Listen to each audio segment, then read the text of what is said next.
Salam, bu video izahımda təkamülün istiqamətləri və yolları, eyni zamanda makrotəkamül mövzusuna toxunmaq istəyirəm. Təkamülün iki istiqaməti var və bu istiqamətləri müəyyən edən alimlər Servertsov və Schmalhausendir. Alimlərə görə təkamül iki istiqamətli, bioloji tərəqqi, progres və bioloji tənəzzül, reqres istiqamətində baş verir. Bioloji tərəqqi o deməkdir ki, növlər yüksələn xəttlərlə inkişaf edir. Yəni, növlərin fərdlərinin sayı artır, populyasiyanın arealı genişlənir və canlılar say olaraqdan və növ olaraqdan artırlar. Hal-hazırda bəzi növlər bioloji tərəqqidədir. Bunlara cücüləri, dovşanları, siçovulları, siçanları və sapqurtları sadalaya bilərik. Bioloji tənəzzül isə bioloji tərəqqinin əksinədir və burada artıq areal kiçilir, fərd sayı kiçilir, hətta bəzi hallarda növlər məhv də ola bilərlər. Hazırda tənəzzüldə olan növlərə fil, kərkədan və bizonlara aid etmək olar. Servertsov və Schmalhausenə görə təkamülün 3 yolu vardır. Təkamülün hər 3 növü bioloji tərəqqiyə, yəni təkamülün progres istiqamətində inkişafı təmin edir. Yollar isə aramorfoz, ideadaptasiya və ümumi degenerasiyadır. Aramorfoz belədir ki, o ümumi quruluşun yüksəlişini aparır. Burada da gördüyümüz kimi aramorfozda nə olur? Bir deməli sıçrayış var. Yüksəlişə doğru istiqamətləndirir və hər aramorfozdan sonra ümumi uyğunlaşma, yəni ideadaptasiya olur. Aramorfozlar nəticəsində tip, şöbə və sinif kimi iri taksonlar əmələ gəlir. Və aramorfoz deyəndə nə nəzərdə tutulur? Məsələn, daxili mayalanmanın meydana çıxması, ağciyərlərlə tənəffüsün meydana çıxması, ətrafların inkişafı, qanadların yaranması, çox hüceyrəlilik, fotosintez prosesinin meydana gəlməsi, cinsi çoxalma prosesinin meydana gəlməsi. Bax, bu kimi aramorfozlardan söhbət gedəcək.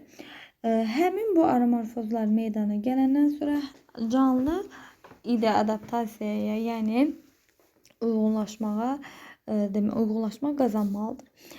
İdeadaptasiyadan söhbət getdikdə isə hər bir canlının uyğunlaşması kimi, məsələn, balıqların suda yaşaması ilə əlaqədar üzgəçlərinin quruluşu, bədənlərinin yaşlılaşması, çiçəklərin həşəratlarla tozlanmasına görə al-əlvan rəngdə olmasını, meyvə toxumların yayılmasını, bitkilərin quraqlıq mühitdə yaşaması və ya su daha çox, yağıntı daha çox düşən yerdə yaşaması ilə bağlı uyğunlaşmalar ideadaptasiyaya misal ola bilər. Ümumi degenerasiya isə burada yenə də canlının deməli tərəqqiyə doğru aparan yollardan biridir. Orqanizmin quruluşu, canlı orqanizmin quruluşunun sadələşməsi ilə gedir. Məsələn, parazit həyat tərzi keçirən bir çox canlılarda orqanlar çox sadələşmiş və ya yoxa çıxmışdır. Bunlara misal olaraq öküz soliterinin həzm, hərəkət və duyğu orqanlarının reduksiyaya uğramasını göstərə bilərik. Sinir sisteminin çox sadələşməsini göstərə bilərik. Ancaq buna baxmayaraq, yəni quruluşun sadələşməsinə baxmayaraq, yenə də bu deməli təkamülün bioloji tərəqqisinə gətirib çıxarır. Deməli, qeyd elədiyimiz kimi nə olacaq? Təkamülün iki istiqaməti var. Bunlar tərəqqi və tənəzzül. 3 yolu var: aramorfoz, ümumi degenerasiya və ideadaptasiya. Gəlin indi baxaq makrotəkamülə. Mikrotəkamüldən danışarkən demişdik ki, mikrotəkamül qısa bir zaman ərzində baş verir. Növün əmələ gəlməsi ilə nəhayətlənir. Makrotəkamül isə daha uzun bir periodu əhatə edir və makrotəkamüldə daha böyük taksonomik vahidlərin meydana gəldiyini deyə bilərik. Makrotəkamülü isbat edən dəlillər vardır. Bu dəlillərə biz deməli paleontoloji dəlilləri, embrioloji dəlilləri və bir də qeyd eləyərik müqayisəli anatomiyanı. İlk öncə danışım paleontoloji dəlillərdən. Bunlara aid stratigrafik dəlil, izotop, keçid formaları, filogenetik sıralar və qitələrin drefi. Stratigrafik nə deməkdir? Burada yer kürəsindəki suxurlara baxılır ki, hansı suxurun altında hansı canlı izləri tapılmışdır. Məsələn, buna uyğun olaraq araşdırılmışdır ki, onurğasızlar onurğalılardan daha alt suxurlarda, yəni daha dərin suxurlarda yerləşmişdir. İzotoplar yer kürəsinin yaşını təyin etməyə xidmət edir. Belə ki, radioaktiv maddələrin çökməsi və həmin maddələrin hesabına bilinir ki, belə ki, çöküntü suxurların yaşı həmin radioaktiv maddələrin izotoplarına görə müəyyən edilir. Filogenetik sıralar haqqında danışım. Filogenetik sıralar molluskularda, yırtıcılarda, atlarda, xortumlularda deməli öyrənilmişdir. Filogenetik sıralar nə deməkdir? Ümumiyyətlə, filogenetik sıra tarixən bir canlının inkişafıdır. Deməli, atın filogenetik sırasına nəzər yetirsək, biz burada 5 at deməli növünə rast gələrik. Phenacodus, Eohippus, Merycops, Hipporion və Moacirat. Belə ki, atların filogenetik sırasını Kavalevski müəyyən etmişdir və o belə bir məlumat vermişdir ki, atların əcdadı əvvəlcə 5 barmaqlı və tülkü boyda idilər. Onların dişləri deməli qabarıq formada idi və onlar deməli otların içərisində gizlənə bilirdilər və sıçrayışla hərəkət edirdilər. Və sonra inkişaf edərək neogenin sonunda mühit şəraitinin dəyişməsi ilə əlaqədar deməli bitkilərin boyları deməli bitkilərin boyları qalxdı və beləliklə atların da boyları qalxdı və atların artıq dişləri büküşlü olmağa başladılar. Onların ayaqlarındakı barmaqlar bir neçəsi reduksiya elədi. Moaciratda 3-cü barmaq inkişaf edib, 2 və 4-cü barmaq isə rudiment halda qalmışdır. Filogenetik sıraya nəzər yetirsək, Phenacodus'un 5 barmağı var, Eohippus'un 4 barmağı var, bir rudimenti var, Merycoppus'un və Hipporion'un 3 barmağı var, Moaciratın isə 1 barmağı vardır. Digər deməli paleontoloji dəlillərdən qitələrin dreifi haqqında məlumat verim. Bir neçə alimlərin irəli sürdüyü fikirlərə görə əvvəlcə deməli Antarktidada çoxlu sayda canlılar olmuşdur. Hətta kələz qalıqlarını aşkar etdiklərini iddia edirlər və beləliklə bu qənaətə gəlirlər ki, iqlim dəyişməsi ilə əlaqədar olaraq heyvanlar şimala doğru çəkilmişlər. Belə ki, əvvəl həmin yerdə buzlaqlar yox idi, orada canlılar yaşayırdı. Sonra həmin yerdə buzlaqlar oldu və oradakı canlılar yaşamadılar və digər iqlim qurşağının mülayim keçdiyi yerdə canlılar yaranmağa başladı. Keçid formalara nəzər yetirək. Keçid formalar nədir? Deməli, keçid formalar bir canlı ilə digər canlı arasında oxşar olan canlılardır. Belə ki, trilobitlərdən danışaq. Trilobitlər harda meydana çıxmışdır? Trilobitlər deməli Paleozoy erasının Kembri dövründə meydana çıxmışdır. Daş kömürdə sayları azalmışdır, Perimdə isə nəsilləri kəsilmişdir. Trilobitlər həlqəvi qurdlarla boğumayaqlar arasında keçid forma hesab olunur. Bunlarda deməli boğumayaqlılarda onlarla birgə oxşarlıq götürəndə burada sinir sistemidir, tənəffüs orqanının oxşarlığı götürüləcək. Fərq nə götürüləcək? Fərq isə trilobitin hər boğumunda bir cüt ətrafın olması götürüləcəkdir. İxtiostega 2 böyük taksonu birləşdirir. İxtiostega suda yaşayanların və balıqların arasındakı keçid formadır. Onların bir-birlərinə bənzərliyi nədir? Həm üzgəc, həm də ətrafın olmasıdır xüsusiyyəti. Və balıqlarda olduğu kimi bədən üzəri pulcuqlarla örtülüdür. Hətta stakosefallarla yanaşı deyir sürünənlərin də deməli oxşarlıqları olduğu güman edilirdi. Katilozavr qədim sürünəndir. Suda qurda yaşayanların əlamətləri rast gəlinir deyə bir məlumat paylaşılır. Yəni katilozavrın keçid formu olaraq suda qurda yaşayanlarla sürünənlər arasında keçid formu olacağı deməli irəli sürülmüşdür fikir olaraq da. Məməlilərlə sürünənlər arasında keçid forma inastoseviyadır. Onun kəlləsinin quruluşudur, onurğanın quruluşudur, ətrafların quruluşudur, məməlilərə oxşayır. Və kəskin köpək ağzı dişləri olmuşdur. Arxeopteryx bu keçid forma əvvəl sayılırdı. Keçid forma kimi təqdim edilibdir. Amma hal-hazırda quşlarla sürünənlər arasında keçid forma birbaşa Arxeopteryx qəbul edilmir. Sadəcə quşlarla və məməlilərlə oxşar əlamətlər vardır. Lələyin olmasıdır, ön ətrafın qanada çevrilməsi, pəncə lüləsi, içi boş sümük, çəngəl sümüyünün olması quşlara, dişlərin olması, quyruq fəqərlərinin olması, qarın qabırğalarının olması və pəncə sümüklərinin birləşməsinə görə isə sürünənlərə oxşur. Deməli, psilofitlər yosunlarla ali sporlu bitkilər arasında keçid formadır. Və psilofitlərin deyirik ki, yeraltı hissələrində kökümsova bənzər bir quruluş var idi və psilofitlər hal-hazırda deyirik ki, yosunlar ilə qıcılar arasındakı keçid forma hesab edilir və kökümsova bənzər hissədə rizoidlər olmuşdur. Artıq onlarda dərici üzərində ağalcıqların olduğunu qeyd edirik. Deməli, bu paleontoloji dəlillər idi. İkinci bir hissəyə baxaq. Deməli, burada makrotəkamülü isbat edən müqayisəli anatomiyaya. Müqayisəli anatomiyada biz danışacağıq homoloji orqanlar, analoji orqanlar və konvergensiyaları. İlk öncə homoloji orqanlar haqqında danışım ki, homoloji orqanlar deməli, eyni mənşə quruluşudur. Eyni mənşədən də, amma quruluş və funksiyalarına görə fərqlidirlər.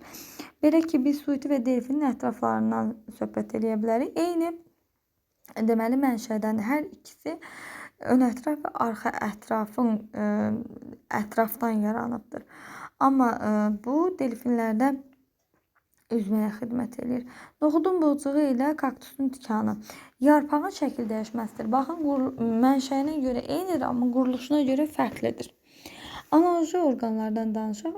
Analoji orqanlar isə mənşəyinə görə fərqlidir, işinə görə eynidir. Məsələn, burada da şəkildə gördüyümüz kimi köz səpəyin ön ətrafı ilə dana dişinin ön deməli, qazıcı orqanını götürə bilərik ki, bunlar hər ikisi torpağı qazmağa xidmət edir.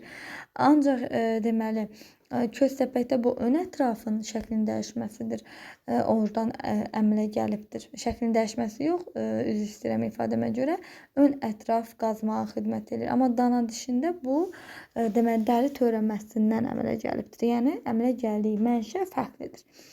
Digər deməli, konvergensiyadan söhbət eləyəcəyik. Konvergensiya isə fərqli-fərqli taksonomik vahidlərin qruplarıdır. Ancaq eyni mühitdə yaşadıqlarına görə bədənləri eyni formada olmuşdur.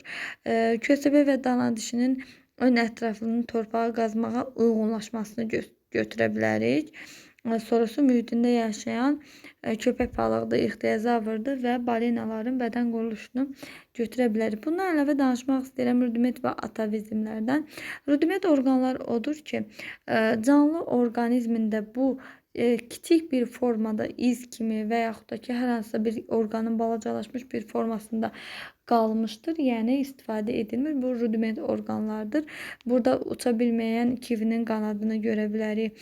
Balinanın arxa ətraflarının, qurşaq sümüyünün qalığını görə bilərik və ilanın ətraf sümüyünün qalığını görə bilərik. Bundan başqa köstəbəyin və körçanın gözləri rudimentdir. Balinalarda və bəzi sürünənlərdə arxa ətrafın qurşaq sümükləri rudimentdir. Məməlilərin üçüncü göz qapağı. İnsanda isə qulaq heyvanı hərəkət elətdirən əzəlilər. Üçüncü göz qapağı. Bədənin zəif tük örtüyü deməli rudiment hesab olunur. Atavizm isə əcdadlardan qalmadır və nadir növlərdə, nadir fərdlərdə üzə çıxır. Məsələn, insanda quyruqlu fərd doğularsa bu atavizm əlamətidir. Çox məməli insan doğularsa atavizm əlamətidir. Bədənin sıx tük örtüyü ilə örtülməsi atavizmdir. Amma bədənin çox zəif, tüksüz olması, zəif tük örtüyü rudiment hesab ediləcəkdir. Deməli, bu isə müqayisəli anatomiya idi. Gəlin baxaq indi makrotəkamülü isbat edən dəlillərdən qaldı bizim embrioloji dəlillərimiz.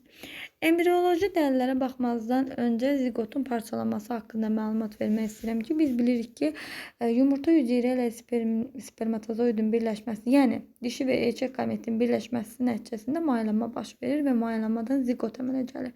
Ziqot parçalanaraq rüşeymə çevrilir. Ziqot bir dəfə uzunluğuna bölünərək 2 blastomerə, həmin blastomerlər ilk öncə uzunluğuna, sonra eninə uzunluğuna növbələşmə ilə bölünərək saylarını artırırlar. Və blastomerlər blastula mərhələsində parçalanıb bitdikdən sonra deməli keçir gastrola mərhələsinə. Gastrola mərhələsində ektoderma və endoderma qat əmələ gəlir ki, hansı ki bu qatlardan artıq orqanlar əmələ gələcəkdir. Bəzi canlılar, məsələn bağırsaq boşluqların inkişaf sikli bura qədərdir. Çünki onların 2 bədən rüşeym qatı vardır, ektoderma və endoderma. Yalnız artıq gastroladan sonra ilkin neyrolada bədənin 3-cü qatı mezoderma əmələ gəlir və beləliklə neyrolada orqanların əmələ gəlməsidir. Bu rüşeymin əmələ gəlməsindən sonra rüşeymin formalaşması dövründə canlılarda inkişaf boyunca embrion dövründə digər canlıların, yəni əcdadlarının təkrar etmə xüsusiyyəti var. Bu biogenetik qanundur. Bu qanunu Müller və Haeckel deməli qanun kimi elmə gətirmişdilər. Onlar demişdilər ki, ontogenez filogenezin qısa təkrarıdır. Filogenez canlının tarixi inkişafıdır. Ontogenez isə canlının mayalandığı andan öldüyü ana qədərki dövrdür. Bəzi canlılarda, məsələn biz deyərik ki, onurğalı heyvanların inkişafına baxanda xorda və udlaqüstü qövslərin əmələ gəldiyini görə bilərik. Bu embrioloji dövrlərdədir. Onlarda ilk olaraq ətraf olmur.